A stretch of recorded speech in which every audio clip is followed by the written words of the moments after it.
You never want a serious crisis to go to waste.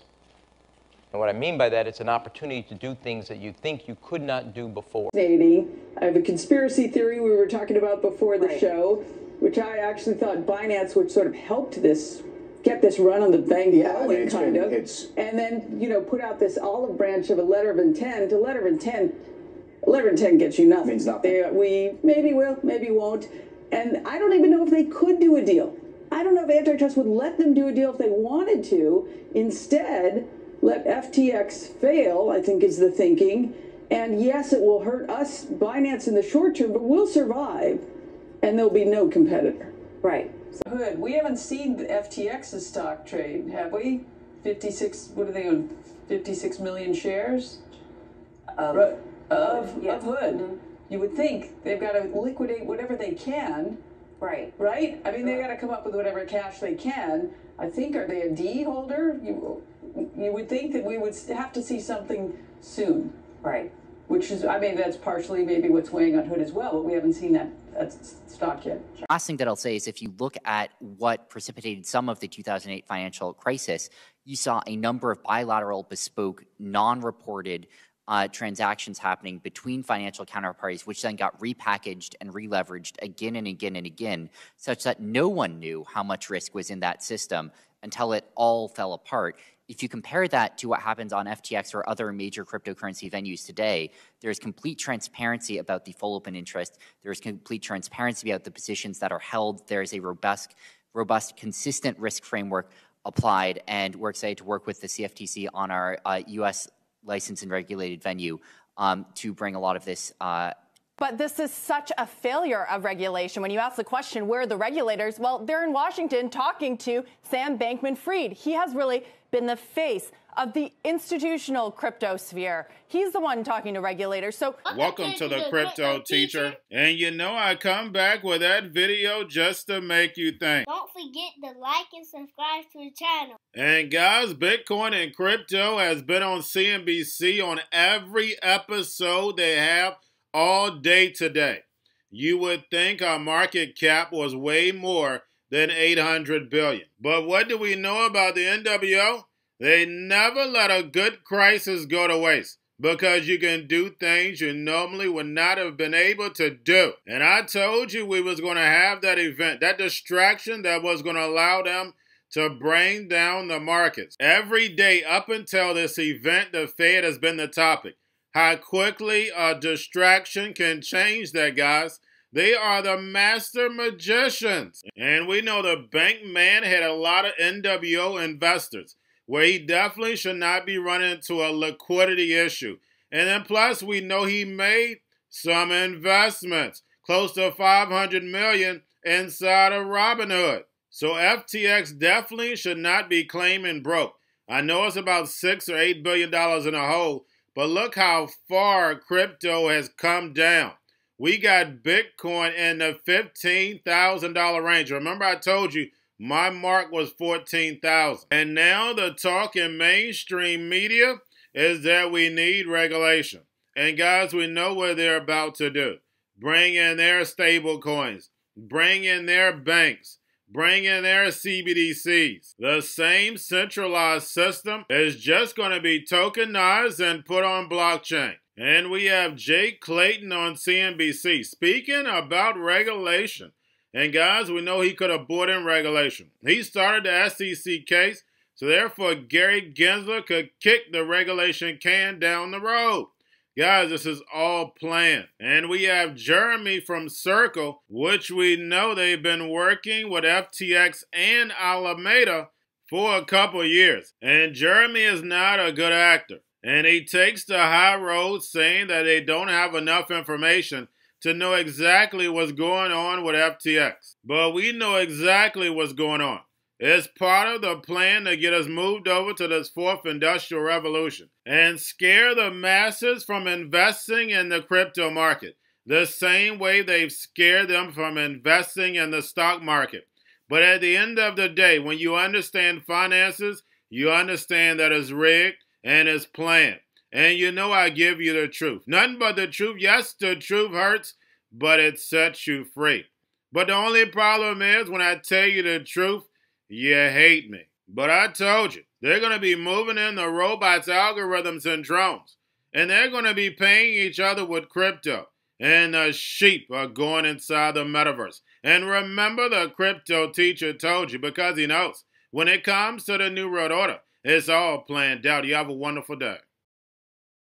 There was a tweet that Sam Bankman-Fried put out yesterday. He said FTX has enough to cover all client holdings. He then deleted the tweet. Is there regulation that covers this kind of thing?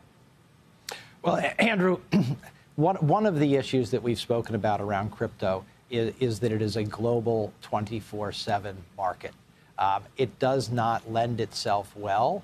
And this is why I do believe we need coordinated action across the federal government. It does not lend itself well to one particular regulator. That's one of the issues that we've had in regulating crypto. Another issue that we've had in regulating crypto is that it has started in the retail sphere, not the institutional sphere. But what you're saying is, in times of stress, when you speak about a particular situation, the market is going to test what you say. Gary and I have both been through this. We've talked about it on numerous occasions. When a market sees stress in a particular entity and the entity speaks, that statement is going to be tested. And like I said, I think this is not over yet. People are going to test whether the liquidity problems and the capital problems around this exchange have been resolved. Yeah. Jeremy, a lot of folks looking at this and saying, this is like the quicksand moment for crypto. What's happening here? Thanks for having me on, Andrew. Yeah, I mean, it's complex. I think for many people, this is sort of a shock. I think there was a perception that FTX was one of the strongest firms in the space. Of course, FTX International, which is, I think, really what we're talking about here, operating out of another jurisdiction, not subject to U.S. regulations or emerging U.S. regulations. And so I think at some level, not the visibility that you would typically have in regulated markets context. And I think, there are real questions about, sort of downstream impact and things like that. Is this another major domino that's going to, subsequently knock down a number of other dominoes? We've had a number of those happen this year. Is there a balance sheet hole? Is that balance sheet hole, on the FTX side? Right. One thing, but there's obviously, kind of interdependent other entities and kind of questions about that as well. So I don't think we have enough information to really evaluate it, but certainly a shock for many people, and I think underscores, very much the importance of having a clear regulatory structure. But, Jeremy, what's your perception of what comes next? And let me just throw out, and I don't want to speculate, but let me just say that this deal with Binance is not done. In fact, it's subject to due diligence. So it is very possible that you could get under the hood and say, I'm not doing this. And then what? Yeah, I mean, obviously, there's a lot we don't know. We don't know what economics look like. We don't know ultimately, whether there is a significant liability, what that is, and the value of that from a purchaser's perspective. We don't know the details of a term sheet. Is it something that other potential firms could compete around? We also don't know what might emerge in terms of regulatory, inquiries around this as well. And so there's a lot of unknowns still. And like you said, I think there's uncertainty about the deal itself. And obviously a scenario where there's a giant hole and it is not filled would obviously be, kind of far worse than is even contemplated right now. Do you look at this and say that there's more shoes to drop? Do you look at this and say that, look, a lot of smart people had invested not just in crypto, but FTX in particular, in Sam Bankman-Fried, in his judgment, in the idea that this was a firm that only 2 or 3 months ago was worth $32 billion. Yeah, I mean, I think, again, without knowing all the details, it is hard to know. I think, one of the key things that people are focused on is sort of what's happening with the FTX exchange token, FTT. That was actually a kind of core source for a little bit of the kind of tussle that was happening and subsequent market activity. I think there is speculation that there are, significant counterparties that, kind of took that as collateral for loans. And so that's unknown. There have been, kind of people surmising about the amount of those loans and who are those downstream, lenders. And those are open questions that could lead to subsequent significant issues for other firms. We're going to a different economy, and we're going to be learning more about that as we go. But clearly, we're learning that things can be done from remote locations. We're learning that technology can replace people even more than we thought. We're not going back to the same economy. We're recovering, but to a different economy, and it'll be one that is more leveraged to technology. And I worry that that is going to make it even more difficult than it was for many workers.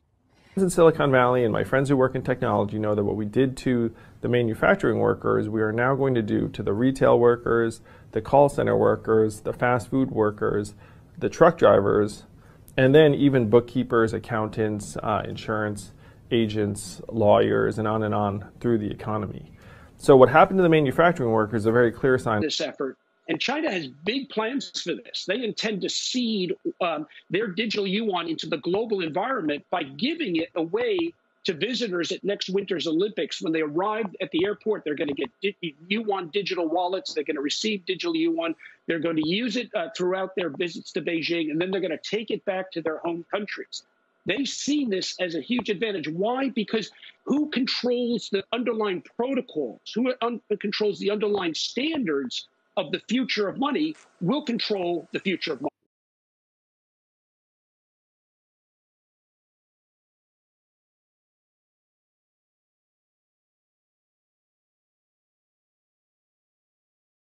Most powerful person in the world is the storyteller. The storyteller sets the vision, values, and agenda of an entire generation to come. Steve Jobs. And guys, you know I truly believe in this. When you look at the New World Order, they're the storytellers. And that's the reason why I wrote my New World Order book. But guys, now it's time to change the current generation. And I wrote 3 kids' books. You know I love the Trinity because I understand the power that's in it.